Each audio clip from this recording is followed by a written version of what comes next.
Chaos reigns supreme in the Championship. Now, I think the Championship is the greatest league in the world. I absolutely love it. I love watching every single game that I can get my eyeballs on. But this season, it looks like chaos and chaotic clubs are reigning supreme in the early stages of this season. In this video, I'm going to be talking about Blackburn, West Brom and Watford, because although they've had rather chaotic summers, as it stands, they've all made quite remarkable starts to the football season. Now, I know chaos is quite normal in the Championship. It's loads of teams chasing that bag of the Premier League. So people overextend, people make crazy losses. That's just part of what makes the Championship great, albeit quite unsustainable. So kicking this off with West Brom, who at time of recording, they're top of the table, yet to lose this season. It was a very turbulent off-season, wasn't it? They were reeling from their previous owner. Yes, I know they have a new owner. Shailen Lai is at the wheel now. He's taken over from Goshan Lai or Gokwan Lai. I actually don't know how to pronounce it, but what I do know is he was a very bad owner and he left West Brom in quite a sorry state. So much so, in the off-season, West Brom had to sell, get rid, not offer new deals to some of their most prized assets. Some of the players that left and sort of raised eyebrows, considering West Brom had made it to the playoffs last season. Okay, Yukushlu, who's a fantastic midfielder at this level. Cedric Kipra, who is a great defender. And the one that really made me head scratch was Brandon Thomas Asante, who I feel is just made for Championship football. And he moved to Coventry City. It looked like he was going to Hull for a while. So this was quite a fire sale. And with my co-host Mark Ryman, we did a prediction video and he said, you know what, you're not thinking about the fact that Carlos Corberán's there. And Carlos Corberán is without doubt probably one of the best managers in the Championship. Whereas seeing as we had done the prediction video just as the news had broken about, well, I guess it's a business plan or a soft embargo for West Brom, I thought West Brom could potentially miss out on the playoffs. However, the start of the season has completely blown me away from West Brom. Carlos Corberán has taken players that were perhaps unfancy, the Moats and the Majors, players that haven't really set it alight at this level for a while. And he's just going about his business, doing so well. West Brom looks so strong right now. And yes, Shailen Patel, he's done a great job sort of stabilizing that club, giving a bit more visibility to the fans as well. But is this sustainable for them?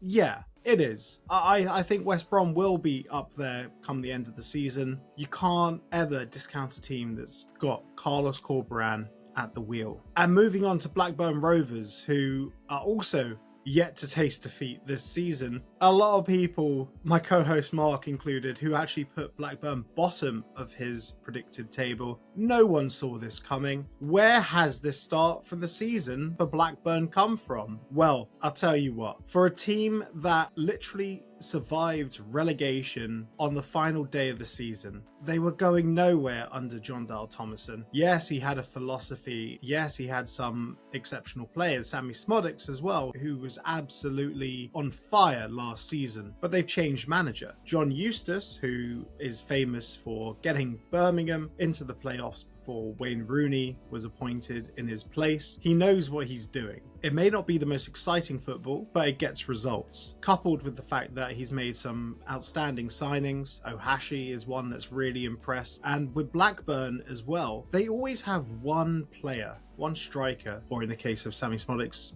an attacking midfielder, who absolutely goes gangbusters. They've had Brereton Diaz, Adam Armstrong, Sammy Smodics, and I think Ohashi could be the latest to just be on fire this season and score 20 plus goals. But here comes the chaos. The Venkies, who have owned Blackburn Rovers for a number of years, are having legal proceedings taken against them in their native India. It's been quite a tumultuous time under the Venkies since they took over in 2010.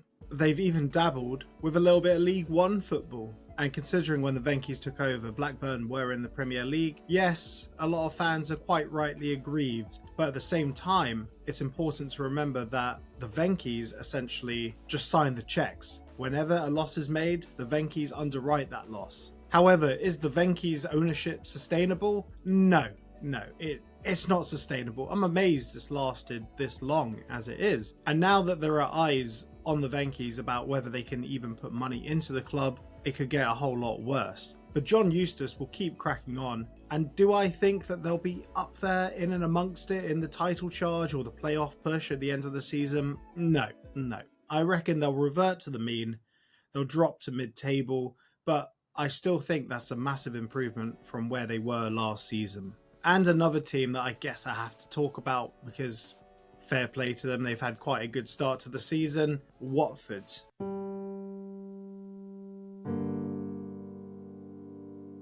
That was a very turbulent season. Since appointing Tom Cleverley at the end of last season, yeah, it looked like a mixed bag. They were tough to beat, but this season they've started pretty well. And the turbulence comes from the ownership structure there, with the Pozzo family appearing to only care about, what's the name of the team?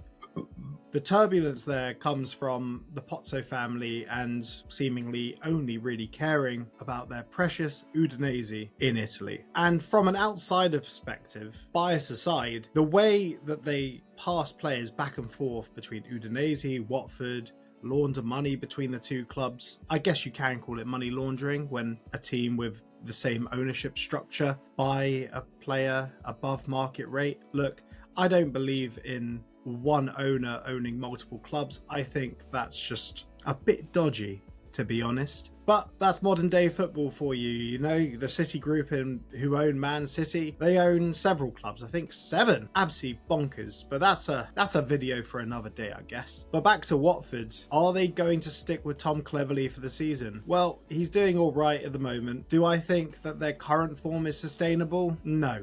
And here's the reason why. Because the stable clubs that don't have the chaos, the Coventrys, the Middlesbroughs, the Lutons, the Norwiches, they've had, relatively speaking, slow starts to the season. And I see a lot of these teams gathering pace as the season goes on. Although it is quite nice to see chaos reigning supreme in the Championship and certain clubs going against the odds, going against the tide. It's quite remarkable and fair play to them for now, but within reason. To quote Bill Shankly, form is temporary, class is permanent. And I'm not saying that these teams are not classy. I'm not saying that these teams have not got football heritage, because they do. You know, whatever my personal thoughts about Watford are, they have been in the top flight. There is some football heritage there. Same with West Brom. Same with former Premier League winners Blackburn Rovers. But in the here and now, all I can see is that teams like Coventry, Norwich and Luton, although they've had slow starts to the season, everything is very settled in the backroom side of things. And as time goes on, and remember, it's a very long season, a lot of football to be played,